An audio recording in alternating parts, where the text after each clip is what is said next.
Hello, everyone. Andy Goldberg here. Welcome back to the Founders Chair podcast. I'm delighted to have on the show today Sam Hornsby from the company Eric. Sam, welcome. Hi, thank you for having me.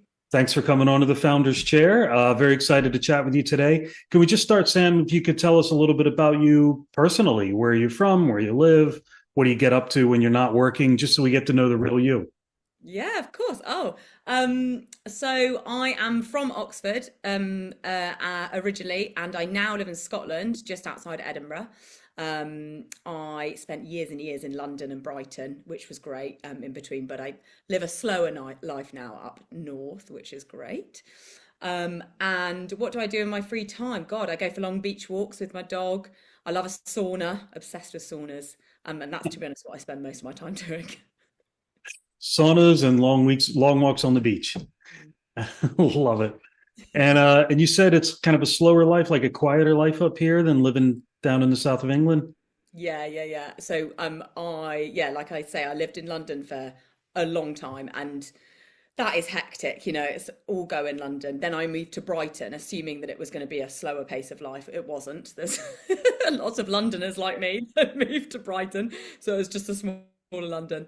And then I realised that I probably needed to be in the kind of rural countryside kind of life. So I moved to a small town called North Berwick in east of Scotland, and it is absolutely heavenly. It's full of retired people, Yeah. which is, I feel, quite a nice pace of life. So I go at their pace, even though I'm not retired at all. It's a beautiful coastline up there, isn't it? So I can see why you'd like to be walking along the beach as much as you can. Yeah, it's golf country as well. So there's lots of tourism, lots of golfers. So there's always new people coming in and out, which is really nice. So it can be quite dynamic. Well, tell us the story, Sam, of how you got into business. What was the decision point? What was the point at which you felt you had the confidence to run your own business? How did it kind of come to be? Oh, good question. So, I think I've always been quite an independent person. I've never really, I guess, kind of, I don't want to say gelled with authority. It's not that I have a problem with authority. I just think maybe I just like to do things my own way. And that's always been the case. Even at school, I was never very good at being told what to do. I never really did what I was told. And so I think I kind of learned how to be independent and make my own decisions quite early on. And so, running a business, although it was never like an option that I really kind of consciously considered, I started my own business, I guess, quite early on, with my business partner, May. And I think for both of us, it was quite an obvious decision, and it didn't feel like a really massive step in like the founder direction. It was just like, oh, maybe we could just go work for ourselves. And so we just did. So I think it fits my personality, and I think it always has done. I had a guest on this podcast a couple of weeks ago who said they were unemployable. No, I'm just unemployed. I couldn't work for somebody else. I'd be a terrible employee. I think that's actually a really good way to describe it. I think there's quite a lot of people who run businesses who are unemployable. We've got no other option. Yeah. So you got together with May and you kind of thought, why not? And it wasn't this, oh my goodness, what are we going to be getting ourselves into? And you had that kind of natural confidence to go and do it. Well, I mean, it definitely was like a big leap. For May especially, because she'd been working at PwC, so she was, in the corporate machine, if you will. Yeah. So I think it was quite a big thing for her, but I guess it helps as well having someone else that you're going to do it with, because you can kind of reassure each other, instill confidence in each other, and it just feels a bit less scary when you're doing it with someone else. Sure. So, and also May and we've actually known each other since we were 8 years old. So we've been best friends since we were very little.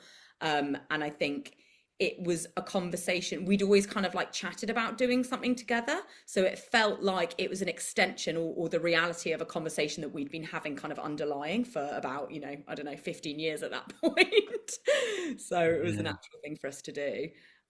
So yeah. Any this isn't in the list of questions, Sam, but are there any pitfalls or potential pitfalls people need to be aware of when they go into business with friends or Oh, great question. Yeah. Because we've heard a lot of horror stories. I will say May and I are a success story, but we've heard a lot of horror stories from other people. Um, I think you have to be comfortable with confrontation. You have to be comfortable with having difficult conversations in the same way that you would with family. I think sometimes there is a barrier with friendship where you're like, oh, I'm not really like, I guess, that comfortable with telling you that I don't like the way you're doing that, or you are making me feel this certain way. So you have to get over that barrier very quickly. And I think, you do make the transition really from friends to family at some point. You kind of become Yeah. each other's family because you do become comfortable with having those kind of like, I guess, difficult confrontations. And that was actually a big, I think a lot of people fall at that hurdle, whereas May and I just so happened to get over it. And we were Yeah. lucky. We were lucky like that. I think if you just agree it up front, Yeah. the rules. Yeah. These are the rules of the game. I can tell you what I don't like. You can tell me what you don't like, Yeah. and we'll get over it, and we'll remain friends and business partners. That's exactly it. And I think you also need to like understand that there isn't really room for ego in a relationship like that. You have to be humbled quite often. I am quite headstrong, and I do sometimes, have a delusion of the fact that my way is the best way. May humbles me all the time, and I definitely need that. She's an asset, in that way. Sure. So I think you have to be comfortable with being told that you're wrong. Yeah, I get that. So, Tell us a little bit about Eric. yes. Okay. So, Eric is it's a free app for young people to be able to download, and it's a careers app. If you are a young person who wants to get into the creative industries, this is the app that you need to be downloading. What we do is we collect all of the creative careers opportunities from across the internet, and we bring them all into one place so that you can just browse everything that's out there really easily. So that's what Eric is. It hasn't always been an app. We actually used to run it as an events business. So we used to run alternative careers fairs for people that wanted to get into the creative industries, but the pandemic put an end to those events, and that's when we Yeah. decided to launch the app version. So Okay, so employers in the creative industries use it to find suitable candidates and and specifically young people.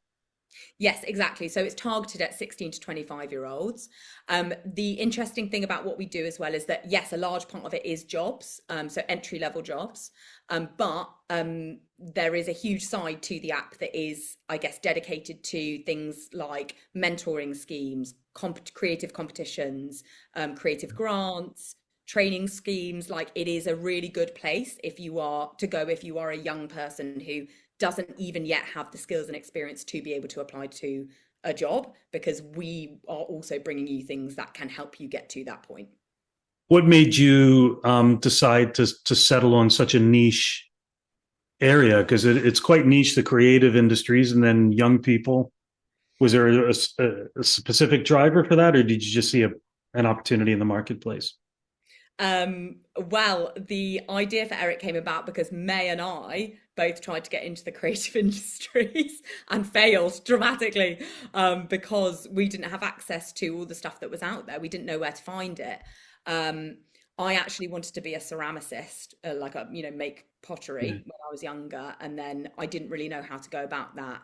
I basically tried to get into uni to art school, and I got rejected.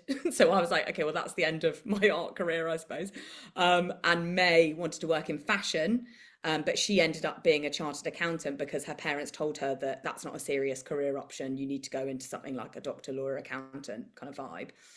I ended up working in tech as a result as well. So that's actually where the idea for Eric came from. It was our own experience when we were actually in the working Yeah. world as well. We were looking around and we were like, wait, hang on, there's loads of people in the creative industries and they're all doing jobs that we didn't know existed. We could have been doing any of those.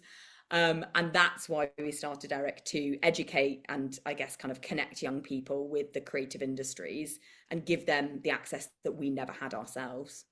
Okay, so the app, it's obviously an app, so is it UK wide industries that you deal in? Yeah, so it's UK wide. We have literally tens of thousands of opportunities on the app as well. There's so much out there that people don't know is kind of there. And we have, about 140,000 young people who are using the app now all across the UK. So it's doing like well. And hundreds of creative companies are using it, spanning across the advertising Yeah. industry, the fashion industry, the art world, music. Oh God, like there are actually 16 creative industries, and we have, young people who want to get into any of them, and also companies who represent all of those industries on the app now. And how long has it been running? So the app has been going for what, 3 years since launch. But the actual event, the events business, or Eric as a kind of concept, has been running for about 10 years. So we were doing the events for about 6 years. Okay. Tell us a little bit about the entrepreneurial journey. So, what would you say has been your biggest learning as a business owner? Oh God, I mean, that is a Yeah. fantastic question. There's so much I think that I would want to share with people because we've made so many mistakes. And those are the best learnings, aren't they? I think generally the fear of failure is what it holds so many people back. The reality is that you further your business from experimenting and trying stuff and failing, and so I think anyone that I guess kind of approaches entrepreneurship from a place of there's a formula and I'm going to get it right the first time is setting themselves up for failure. And you've got to be willing to kind of roll with the punches and be flexible. That's my kind of biggest life lesson, I think, in general. I'm a lot more relaxed now that I have accepted that as a concept. Yeah. I mean, anything you're going to do in business, you're going to have to do the first time and not be good at it and probably fail. So if you have a fear of that failure, then you're not likely to try the thing. That's exactly it.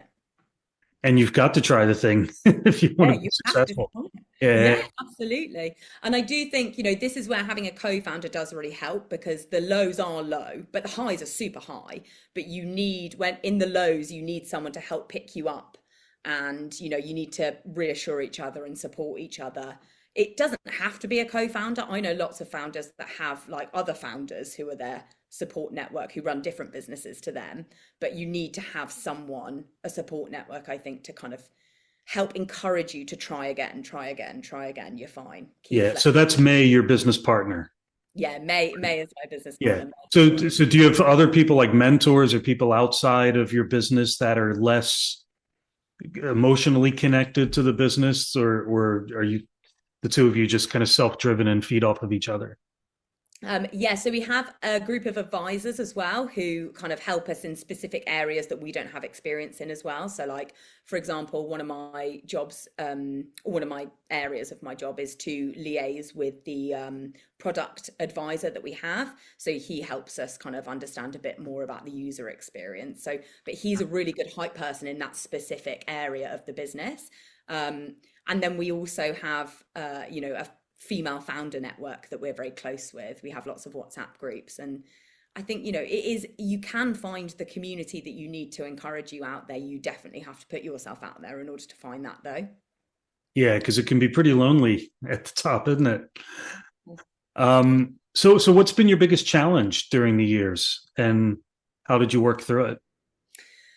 Yeah, the pandemic was chaos because obviously we were running an events business, and then it was like, oh, no one's allowed outside, so no one could go to our event, so we had to shut the business down. And we did have the option of obviously doing online events as well, but everyone and their dog were doing online events at that point. It felt like a very saturated market very quickly. So I think our biggest challenge there was like, if we can't do events, what are we doing? And we had already been having a conversation about, if we want to cater to every young person in the UK, which was the ultimate dream with Eric, events isn't really a good format to do that in anyway, because it's very time and location specific. So not everyone can attend, and you can only, you can only fit a certain number of people in a physical space. So we'd already been talking about what are the other options. And, I think the challenge with the pandemic actually turned into an opportunity for us. And I think that is actually the case with pretty much every challenge that a business will come up against. You can either see it as a glass half empty, or you can see it as a glass half full. And we chose to be like, okay, we have to be flexible here. We have to move. We're going to create a tech product because that's kind of what we probably needed to do anyway. So that was our biggest challenge, but it turned out to be actually our biggest success, I think. Yeah, so it forced you to kind of accelerate your decision making to go down a path you were going to go down or needed to go down. exactly. It would have taken us probably 10 years to get to that decision, and the pandemic actually accelerated that. Yeah. So what's the next big thing for you in your business, Sam? Where the next 1 to 3 years look like in terms of opportunities and growth and challenges?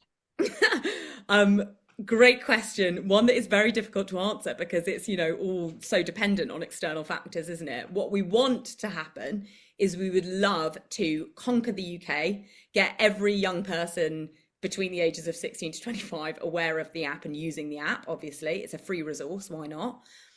I am very keen to get embedded in schools as much as possible as well. This is a free tool for schools to be able to use to upskill their students. And so I'm very keen on that. I work a lot with thousands of schools across the UK to be able to facilitate that. But then obviously we'd like to go beyond the UK once we kind of nail that down. And we would like that to be within 3 years. We definitely get regular requests from America. We get regular requests from places in Europe for us to be available there. And so I think there is an appetite for what we do outside of the UK. But yeah, we've got to nail that first. Wow, very exciting. Like what's what's it going to look like when you break out into the US? I mean, I guess that's going to present its own interesting learnings and challenges, isn't it? We actually get lots of requests from the US, from schools as well in the US. But I think because it's such a big beast, I think I'm probably more inclined to go somewhere a bit smaller, a bit more contained first. Germany, we get loads of people asking for what we do in Germany, so maybe there. But yeah, we'll see. We'll see what happens. We'll keep a close eye. Yeah. What advice would you have for business owners or would-be business owners, Sam, who are just starting out on their own or who are thinking about going out on their own? I think my advice would be, that's a difficult one. I think it would be to have confidence in your idea and what you're doing, and always ask your target audience what they want. I think it's so difficult understanding where the line is between, I guess, what is your idea and what you think should happen, but then actually what the market wants. And I think that's a very fine line. We have ideas for features on the app, for example, all the time. And then we're like, 50% of the time we're right, but then 50% of the time we're not. And I think that is a line that you need to tread carefully, because that can be the downfall of a business very easily. Like, you get sucked into your own ideas, you kind of get delusions of grandeur in a way, and then you end up not listening to your customer. But at the same time, you also need to have confidence in what you're doing. So I think like listening to where that line is, or trying to keep an eye on where that line is. Don't, I guess kind of don't get overconfident. It's a bit of a weird. Yeah. So almost like have confidence, don't quit, but know when to quit. know when it's not quit, but know when to change direction. And don't get too emotionally connected to your idea, because if there's no market for it, then it just becomes a hobby. That's exactly it. And we've seen so many businesses, who we've grown with falling, or, kind of not really, I guess, being able to get to where they want to because they spent lots of money on a feature, or they decided to, I don't know, launch something, a kind of specific product, and then it ends up that it was actually just all in their head, and that there is an issue out there that they're trying to solve. That's not in question. There is something that they are trying to solve, but they're going about it the wrong way because they haven't actually listened to what the needs of their customer is. And that's something that we've nearly fallen victim to, but we are, very kind of conscious that we aren't our target audience anymore. May and I started this business because we know that young people need more support and help, but May and I are not the age demographic of who we're trying to target anymore. Used to be. So therefore we have an idea of what their issue is, but we actually don't know in this current climate with the access to technology that young people have nowadays. We don't know what they want that format to be in. Yeah, great point. But the market's there, obviously. You're getting the US want you, and Germany, and you're conquering the UK. So Wow. That's very exciting future for you guys. Oh, thank That's brilliant. And that's great advice. Thank you as well. Because we don't hear that a lot. I ask that question of everybody that I interview. And the notion that, you don't get to decide what the marketplace want. No, no, you don't. And You you just will quickly as well, like realize that you will move past the demographic that you're trying to target. You might have experienced their issue at one point, but like a year down the line, it's a very different climate. There's lots of new things coming out that means behavior changes, and you need to keep asking the people that you're trying to serve what they want and how do they want it. amazing. Well, we've come to the end of our conversation, Sam. Thank you so much. It's been an absolute pleasure hearing about Eric.